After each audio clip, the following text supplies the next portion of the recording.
When my mom died when I was younger, I swear I had this idea. I told my sisters, I'm gonna, one day I'm gonna open a charity for women. Listen, you need to be able to feel empathy and compassion to have emotional intelligence, okay? We don't know what a person in need looks like because you're just seeing the outside, but I've helped families that live in Dubai Hills. Titles or promotions or houses or cars or vacations. That's a time and then it goes. But the things that you do for other people, that is like forever, and it's like in your heart. It never leaves you. It's part of your DNA. Every day when I go to bed at night, I always ask myself, like, are you proud with the way you lived your life today? Like, were you a good human? One day, like, we're on top, and the next day something horrible can happen. So please get involved. Choose an organization. People think it's the city of like the richest and the money and the gold and the glam and all of that. No, it is the city of the underdog.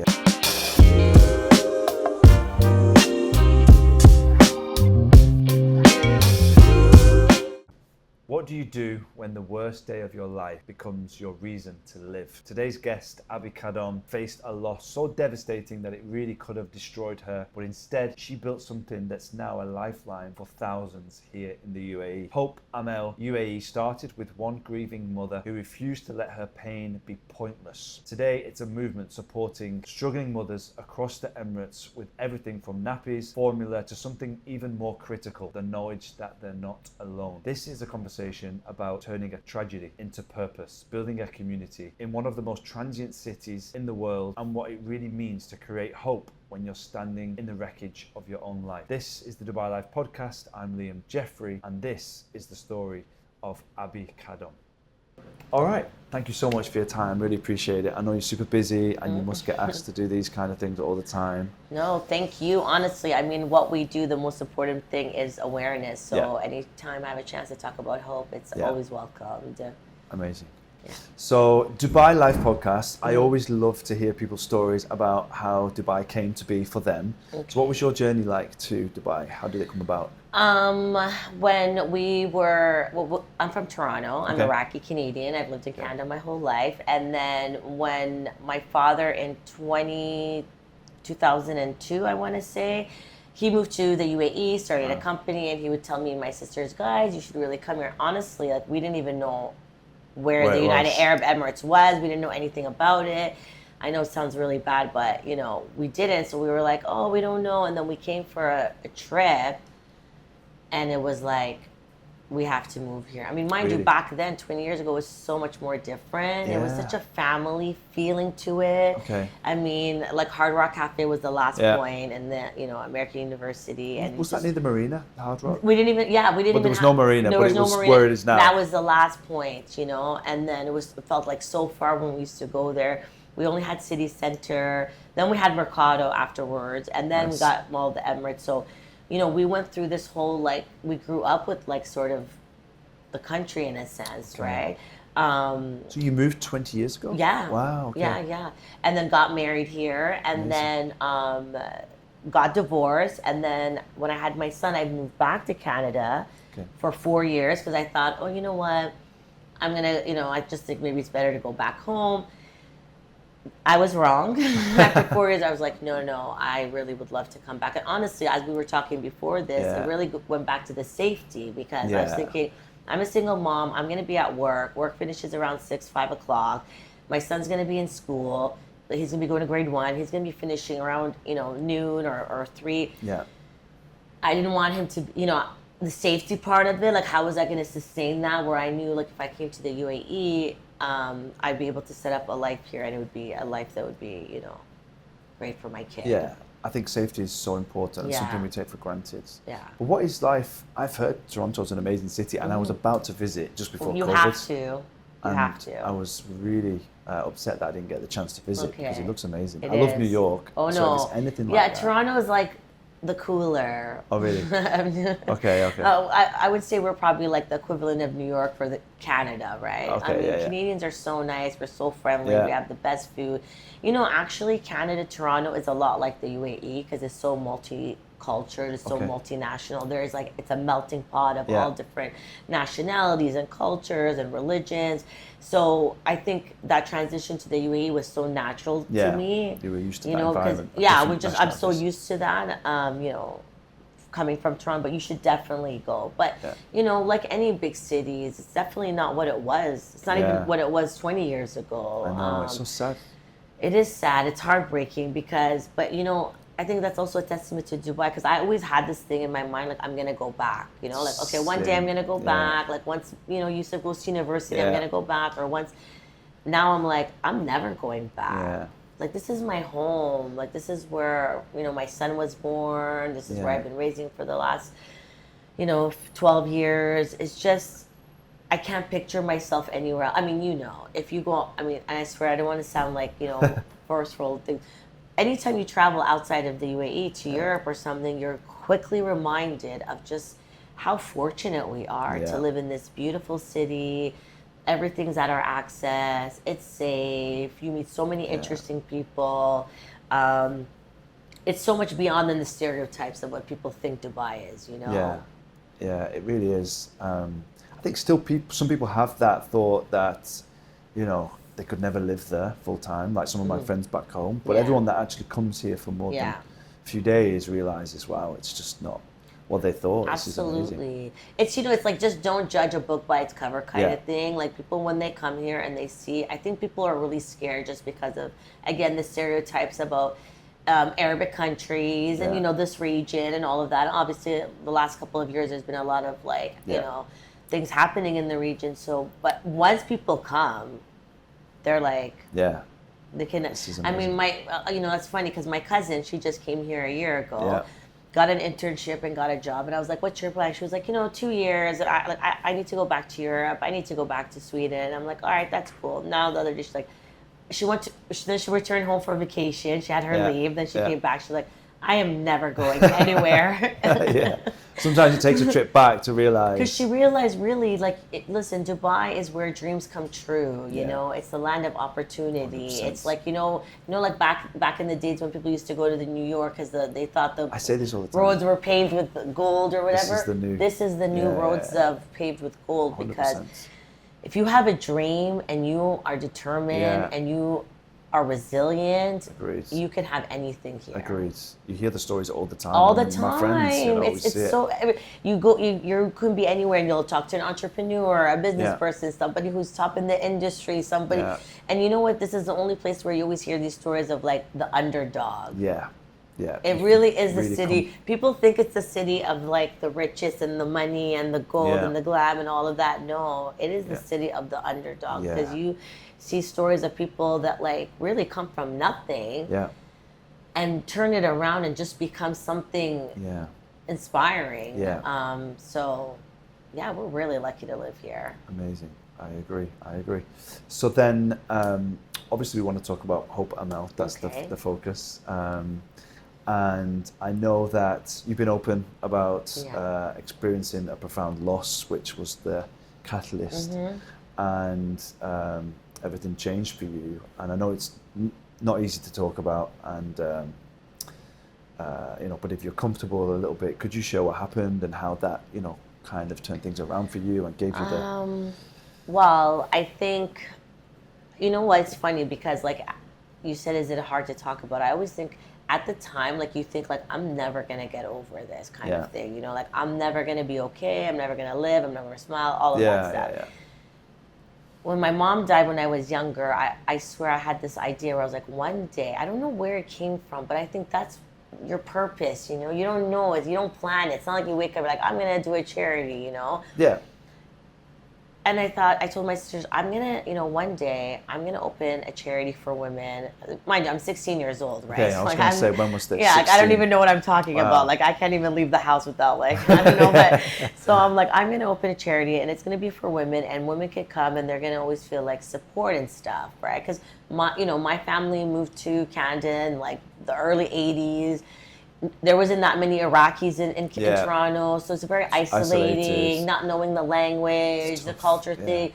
It broke my heart when I thought about, like, you know, when your mom passed away, you reflect about her life, and obviously then I grew up and life happens and all of this, and then, mind you, I've always been prone to, like, I have this thing about always wanting to help people, right? So it wasn't like something foreign to me, but in 2017, as I've, you know, talked about, my brother passed away, right? And I don't know if you have siblings or not, right? Yeah, But yeah, they're yeah. like, it's like, especially after our mom passed away, it was like us four, you know what I mean? Like, Yeah. we had each other's backs. And then when my brother died, it really broke me because I realized how naive I was. Because I really thought like, oh, something bad had happened.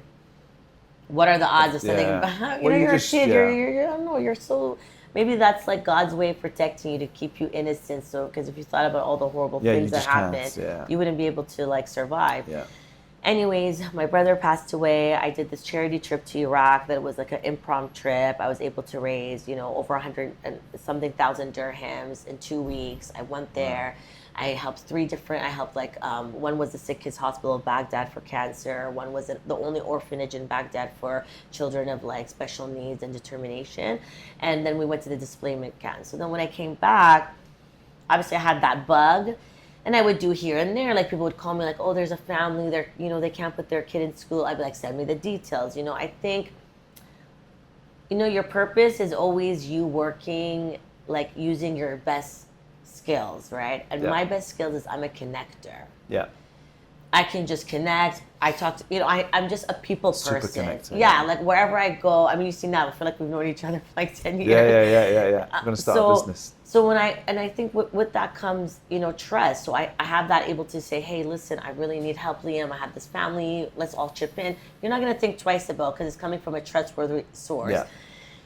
So then COVID came, right? And then I was in one of the organizations where we did get a pay cut. But I remember, like, I swear to you, when my boss called to let us know, I was like, oh, I'm so grateful. Like, he was like, Abbie, honestly, you're the only person that I've spoken to. I was like, how could I complain? Like, I have a home. I'm okay. I'm still getting money. I'm at, what's there?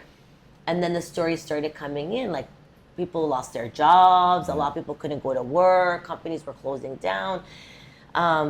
So it would be like, this family doesn't have diapers and this family doesn't have groceries. So I started doing it like once a week, and then it became like once every couple of days, and then it became like once every day. And then I said, let's do a Facebook page, thinking nobody's ever in the universe gonna ever like go on there.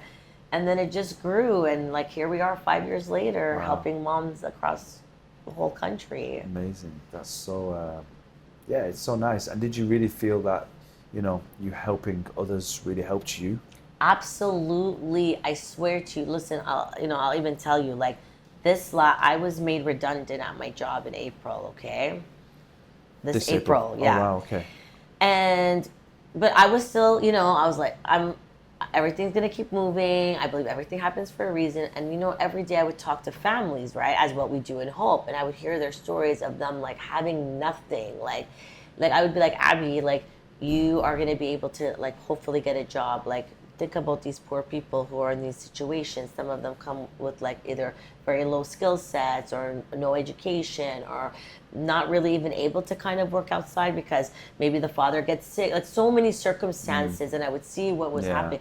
I mean, that's in Hope. Or I would go on LinkedIn and I would see, and I swear to you, thank God, like, I'm starting a new role in a few weeks. Yeah. But in that transaction, I would be like, God, I'm so happy that you did this to me, because you're making me really be able to emphasize with, like, when these people, when I'm talking to them and I feel their pain, it's like, oh, if I had a job and everything was going great in my life, I don't know if I would be able to be so like connected to that. And Just people the time feel aspect. it. Yeah, as well. They feel it in your tone, how you talk to them, the questions you ask. Like, we're not just You really running care. it. This isn't just a charity, you know what I mean? It's not just like, here, come get your stuff. It's like, hey, you're okay, don't worry, everything's gonna be fine. Understand the stories behind. I tell them, like, the giving. I was a single mom, like, you know what I mean? Like, listen, like, we've all been through so many difficult things, and I think we're fortunate, those of us that are fortunate, to have people around us that believe in us and support us and don't let us like let go of the rope.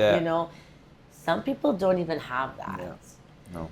So everything that I have been through in my life has brought me to this where I am now. Because imagine if I didn't lose my mom, if I didn't lose my brother, if I didn't go through a horrible divorce, if I didn't have all these up and down, would I really be able to connect with someone when she's from another country and another thing, when she's telling me something? No, I don't think I will be able to. So so everything that has happened has led to like me where you being are able now. to do what I'm doing now, you know?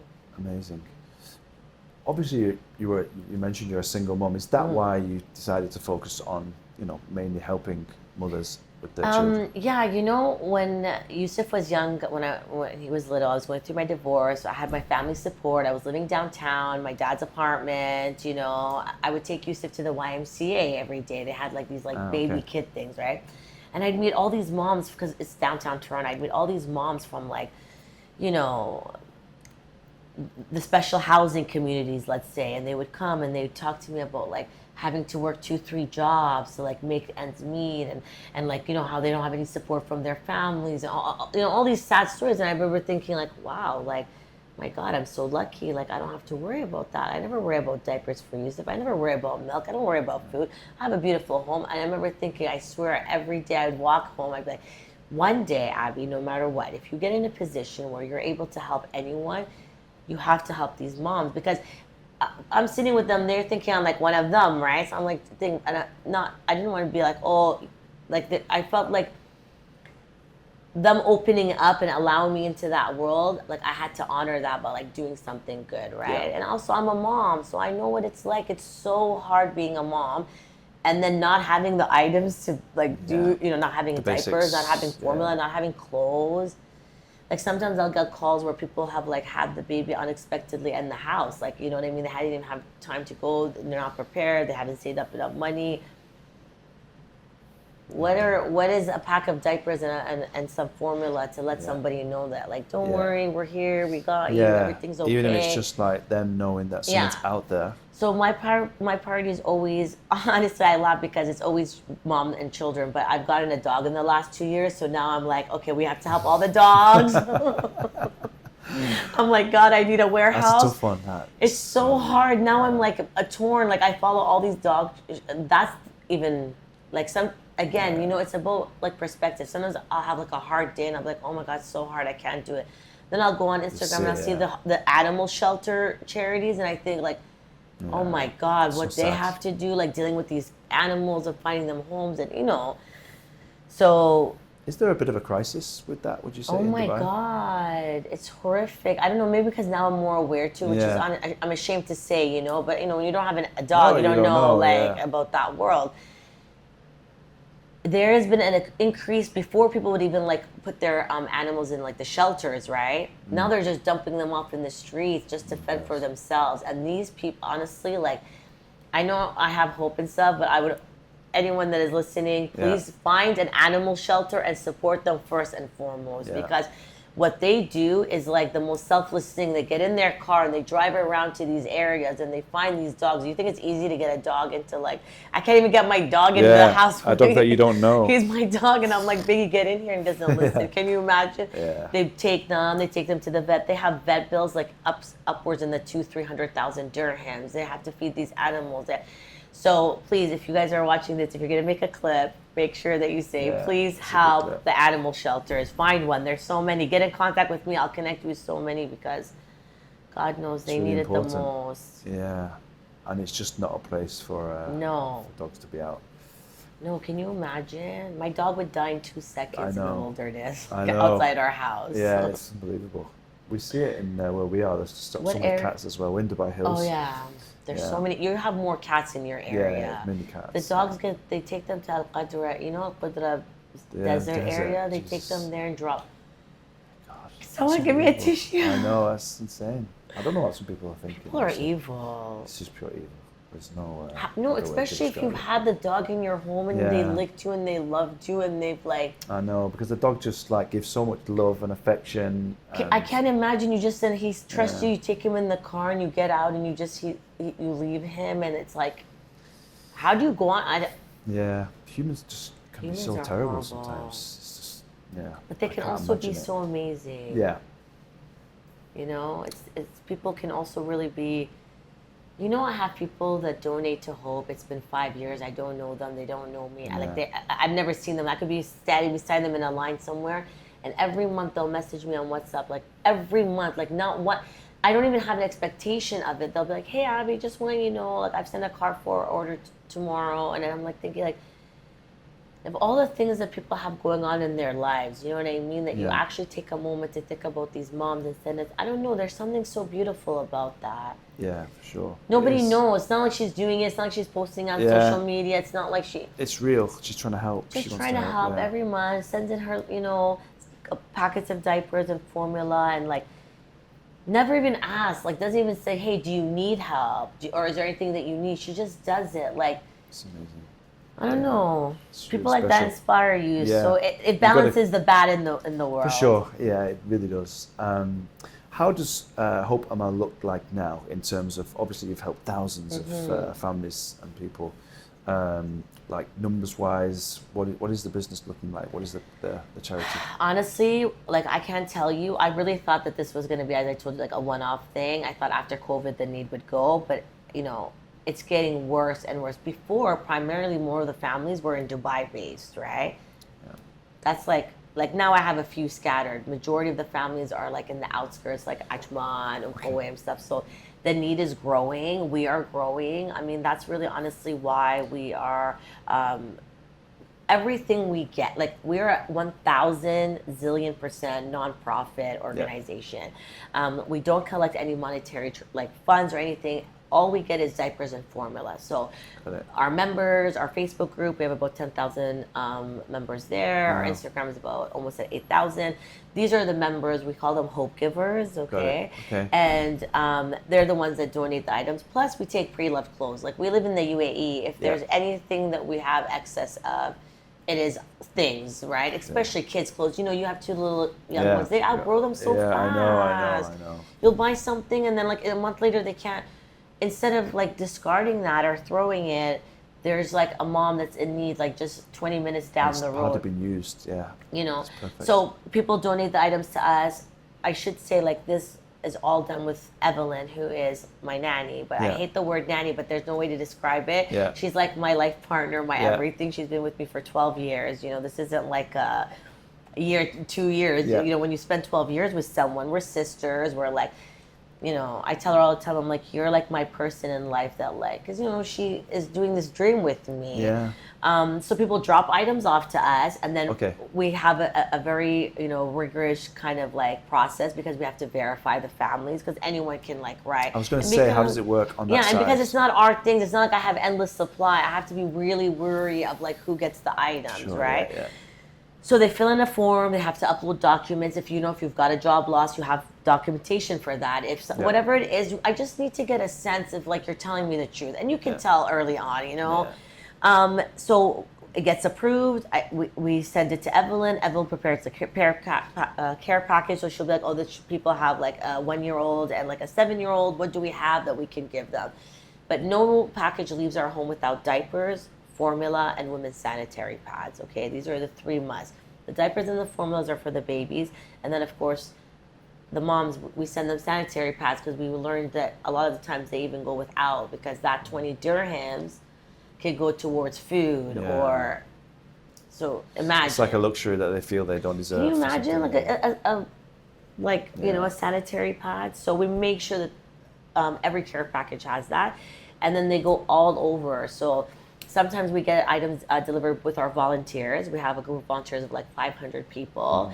Sometimes we work with so many courier companies. So because look, we're dealing with like families like in towns I didn't even know about, like little towns in between like Ajman and like Sharjah, you know, like little places like in the outskirts between Al Ain and Abu Dhabi, because it's word of mouth. Because more times than none, if somebody's in need, they live in and around others that are also in similar situations.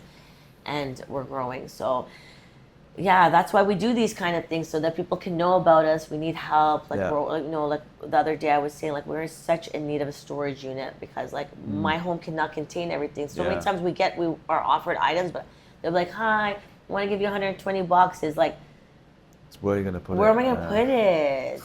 Yeah. You know, we have a unit that we're like renting every month, but it's so small. Yeah. So it really, the more items we get, the more people we can help, and hopefully the more people that know about us, because, you know, Dubai is, we were talking earlier, it's the place where dreams come true. You never know, like somewhere someone can be hearing this, reading about it, seeing it, saying, hey, I have, you know, a storage room, or I have this, or I have that, because Dubai is really a very community-like 100%. environment, Yeah. you know, even though it really is. There's so many, it's a big community and there's so many little communities and those little communities intertwine with the other communities. So you always have a connection to something. Yeah. I think it'd be a great thing for like colleges and universities to, you know, like That's the actually students funny to that get you involved. say that, because this weekend we're working with the University of Wollongong. Okay, they have yeah. a humanitarian society, Yeah. and they're sending over 20 volunteers over the next 3 days. We've prepared packages, and they're delivering the packages to families in Ajman, Sharjah, and Dubai. Amazing. That's so So it's cool. wonderful. Yeah, that's so Yeah, nice. yeah.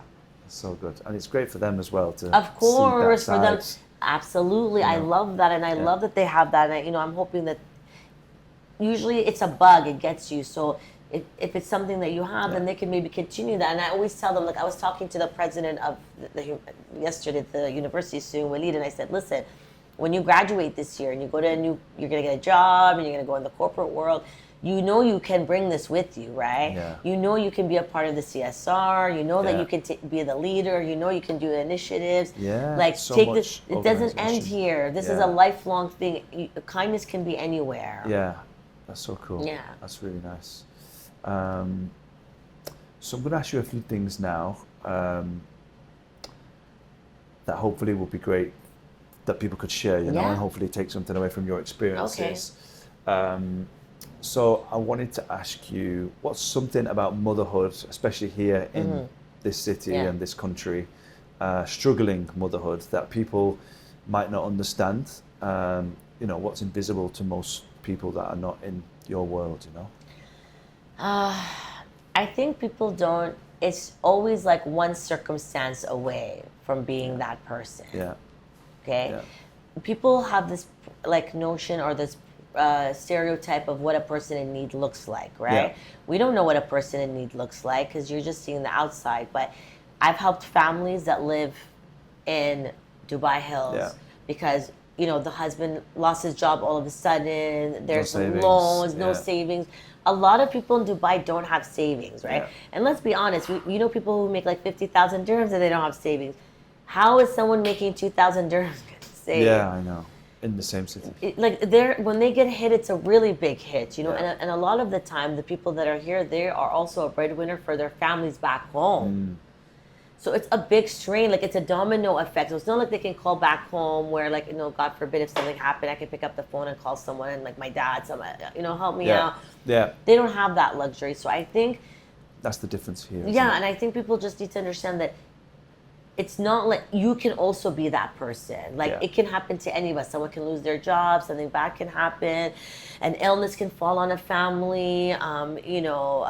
Anything, anything can come up where you can find yourself in need of some kind of kindness. So, and I think also people have this idea like, well, why don't they just go back home? Yeah. First of all, who are you? Yeah, Are you yeah. the home police or whatever? You know what I mean? Like, what the heck? Like, is that the answer to everything? If someone has a problem, like, why don't you leave? Why don't you go? And I'm like, yeah, but some of them can't. This is their home. Yeah. Like, let's be honest. I'm from Canada. If someone said, go back home, where would I go to? Yeah. Like, I've built a life here. My child is here. Like, these are not people that have been here, like, a day or two. Some So of them. much to think about. So much to consider. Yeah, I'm like that. I just wish that people would come into this with a less judgmental lens. People just frame it from their point of view, and they're like, "Oh, well, I could go home because I've just got a house at home and a family there." But people don't even have family in their own country sometimes. When you are dealing with someone or a situation, you cannot deal with it in how you look at it. You have to deal with it about that person's perspective or that person. For example, like even when I'm talking sometimes to the Hope recipients and we're trying to get them help, sometimes it's difficult because they don't know like language. I'm always like, no, Abby, you have to have patience because it's not like you have to give like this situation. You have to give them like. Can't judge the situation based on like what it looks like or what it is. No, you have to like listen to the person. Really understand. Yeah, really deeply. understand deeply what is happening. So, and I think people would be surprised to know how much people are struggling. I think people would be really surprised, because like we were saying, unfortunately we don't see it in our neighborhoods all the time, right? And we're all in these in our apartments, and you just see us when we're in the elevator smiling, when we're driving out of our car, when we pick up, you pick up your kids at school, you see the other parents and you smile at each other, stuff. That doesn't tell you anything. Yeah. I think people need to know that there really is a lot. People always say, we want to do help, but we don't know where, we don't know how. And they might feel ashamed. There's so many. There's so many. And you should, and I think that's another thing. Like, if we are so lucky to live in this beautiful country, we have these amazing lives, our families are safe, like, we're just good, we're okay, we have a roof over our heads. Yeah. I don't think it's too much to ask if we, like, take a little from our time and what we have, our resources.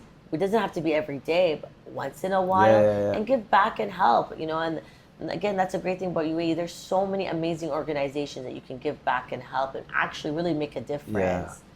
I think it's like we just said, I'm just thinking, from one of my biggest fears is raising children in this environment of what we discussed earlier. Yeah. And this would be such a great way for, like, maybe 3-year-olds a bit too young, Yeah.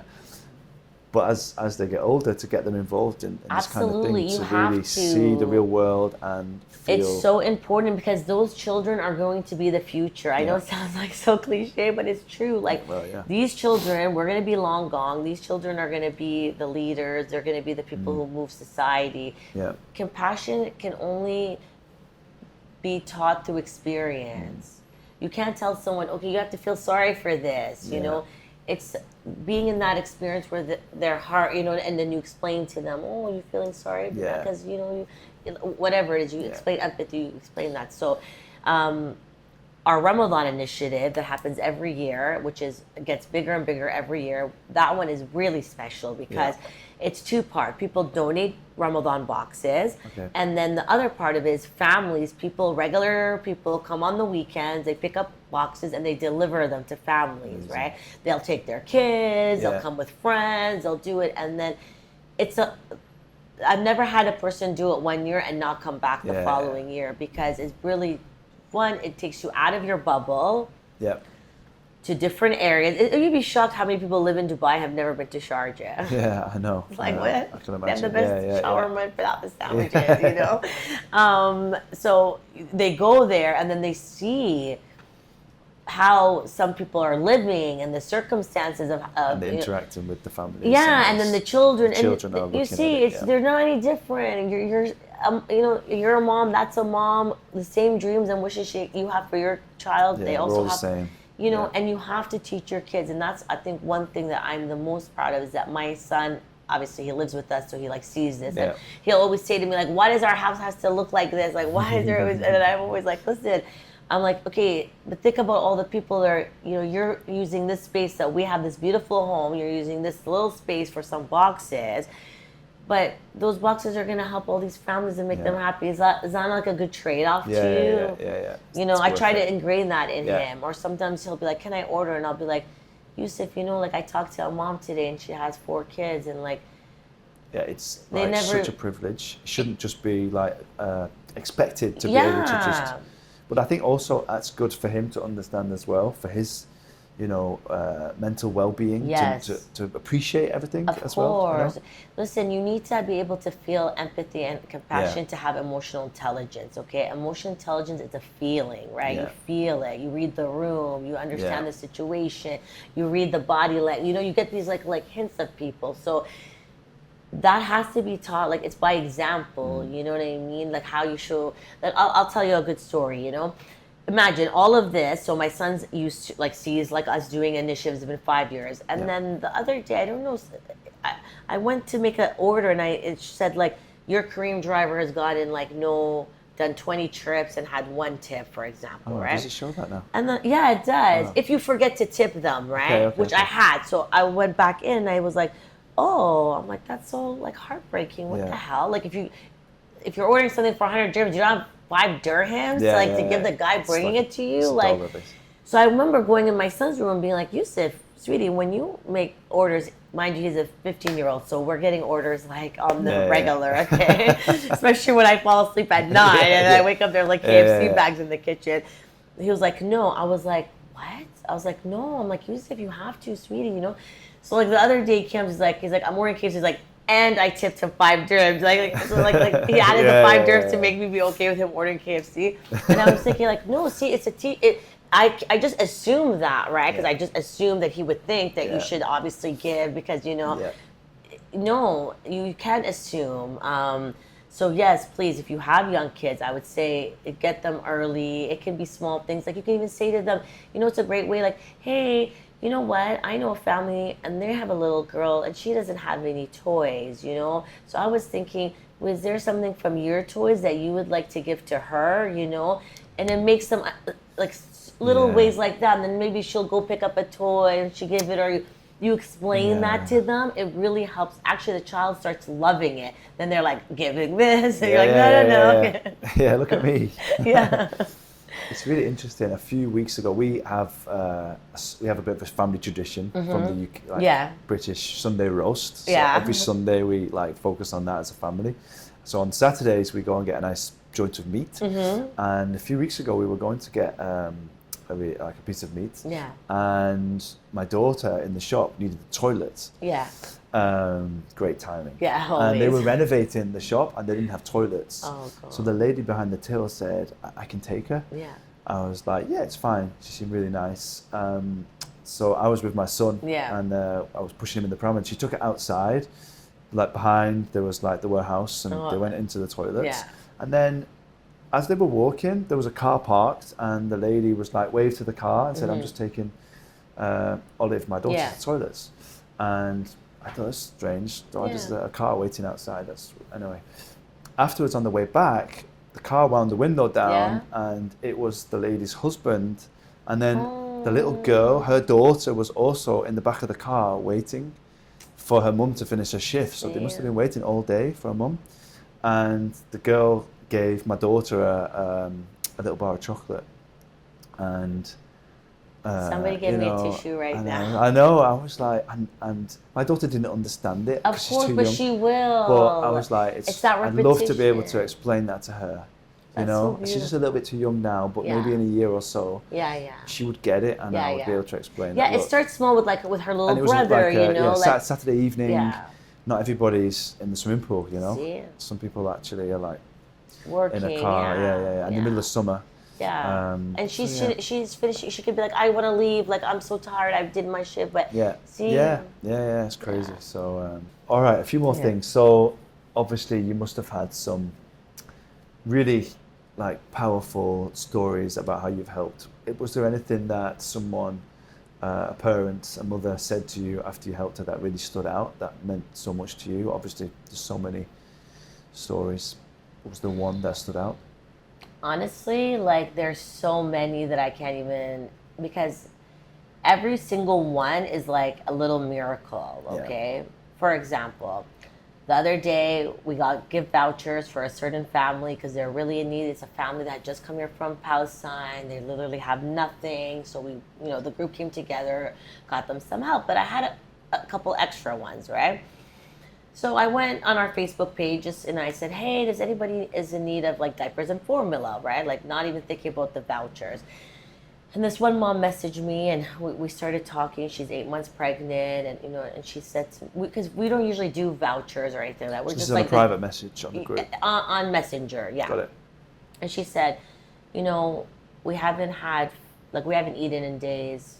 Like my husband lost his job. I'm 8 months pregnant. I have 2 little ones at home. And I remember thinking like, oh my God, okay, I have this, I have this voucher. So I sent her the voucher. She sends back saying, I know that like God answered my prayer through you at this exact moment. Wow.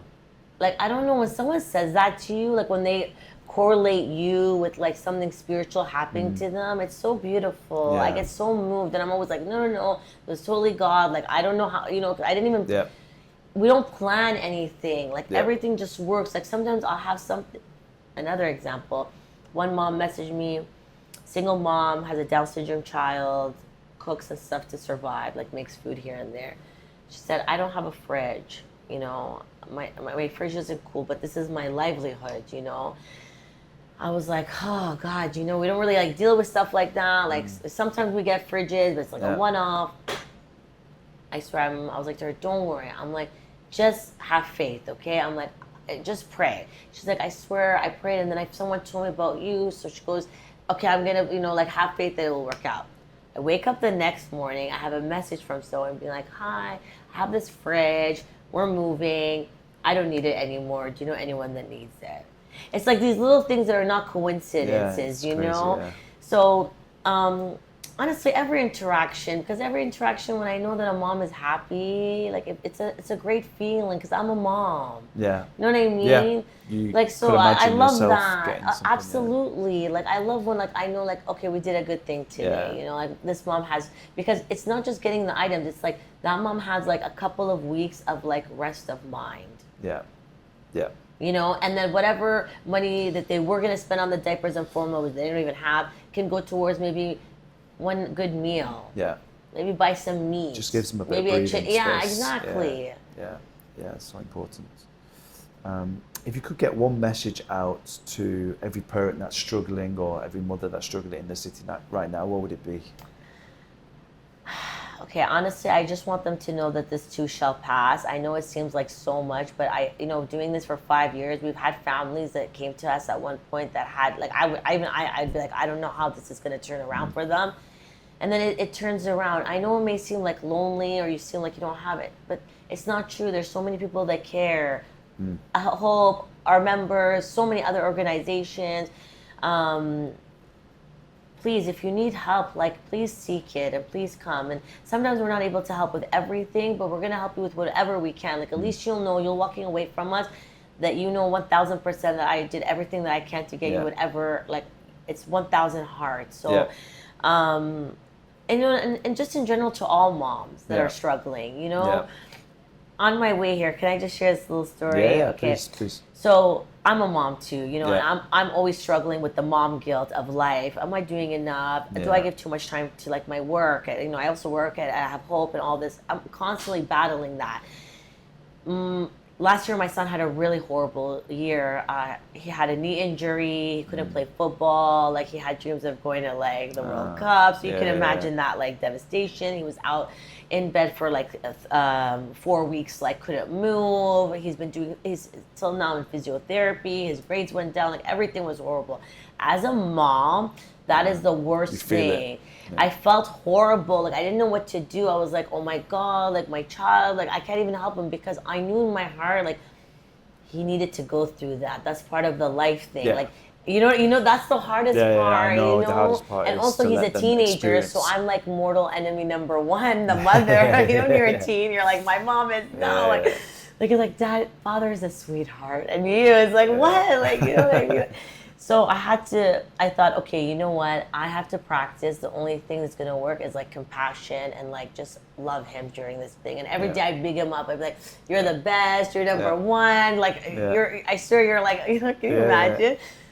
I'm like, this is, he's going to grade 11. He has 2 more years and he's off to university. I'm like, this is what it's going to count. I'm like, I believe in you. I'm like, you're nobody. If anyone can do it, it's you. I'm like, trust me, I'm like, moms don't big up their kids if they don't know. I'm not telling you go be a scientist. Yeah. Because I know that's never going to happen. Yeah, but you know him, yeah. Anyway, so they're into the first semester now. Today he sends me, when I tell you last year where he barely passed, it was a miracle, okay? He sent me this morning, he's like, Mom, I want to share this with you. And he's getting an A+. He's getting A's in all of his classes this year, okay? That's unbelievable. And I didn't care about the A.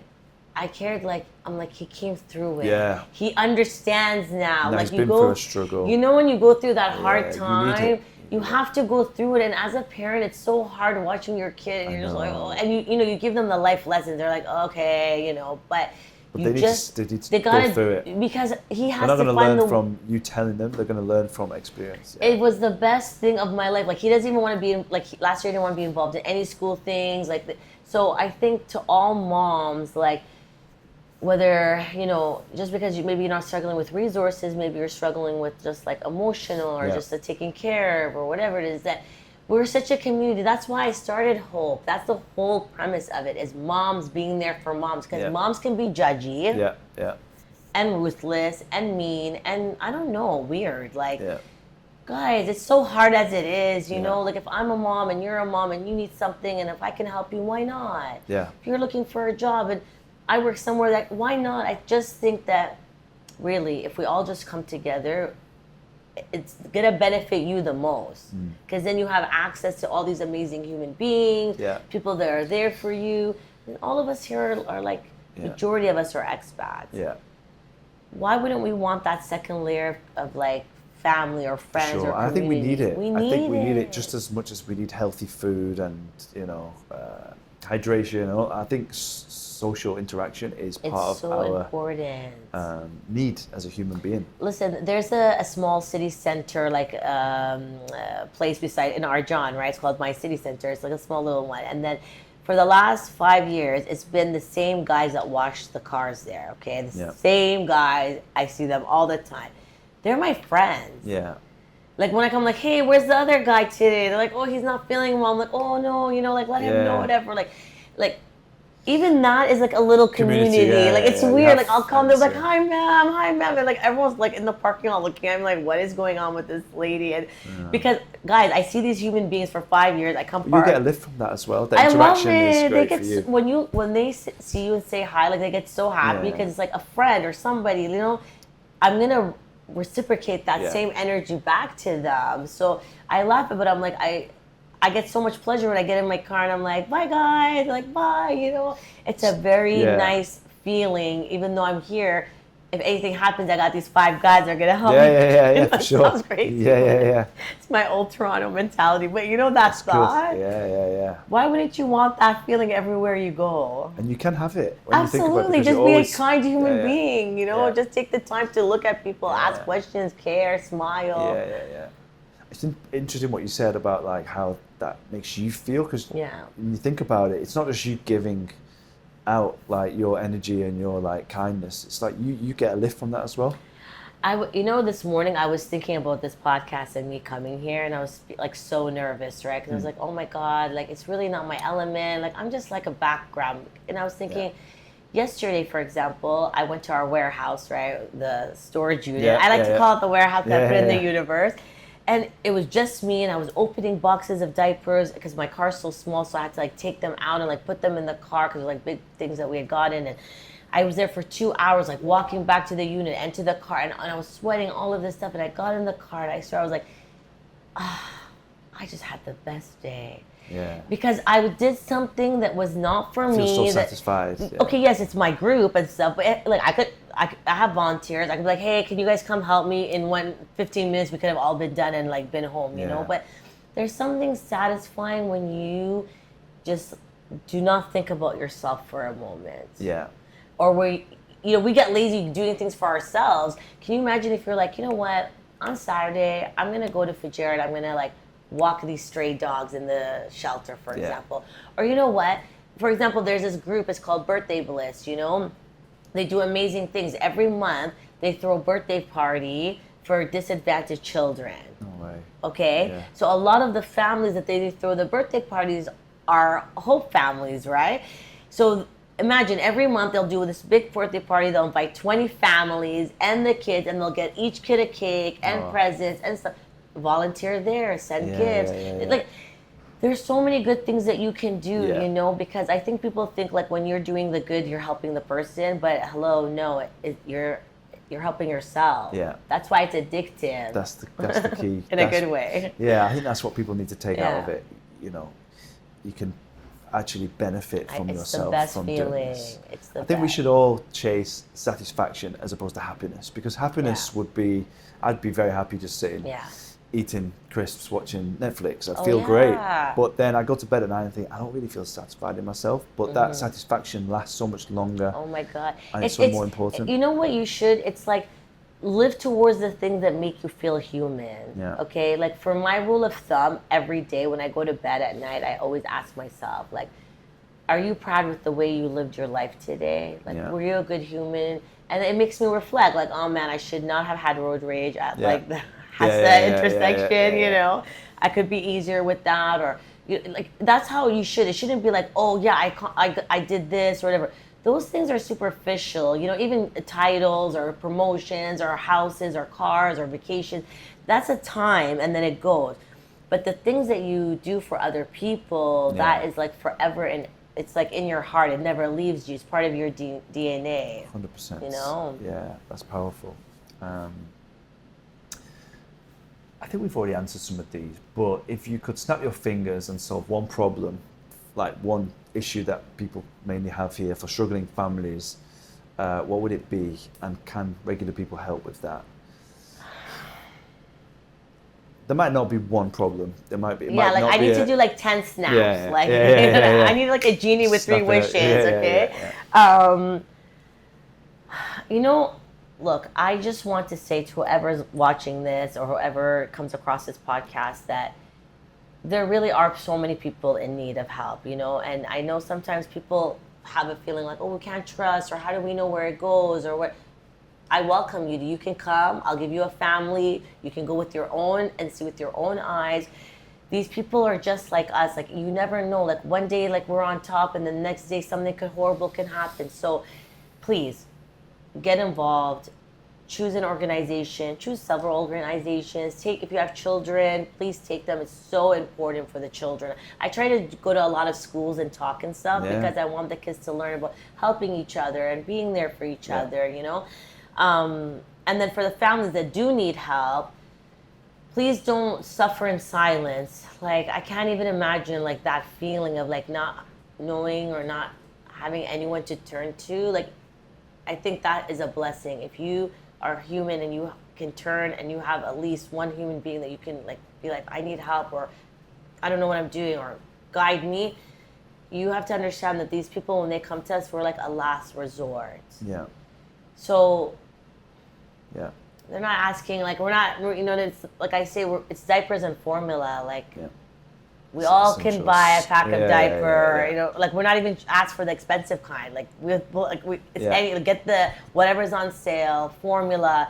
Because to you, you're like, oh, that's 200 dirhams. No, but that 200 dirham of stuff to the mom, like, they call me crying. Yeah.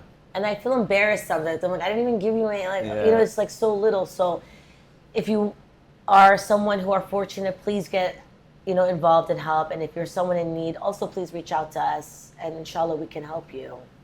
Abbie, thank you so much. Thank that was amazing. That was really good. Thank you have a great energy, and I really love what you're doing. And I can't wait to get my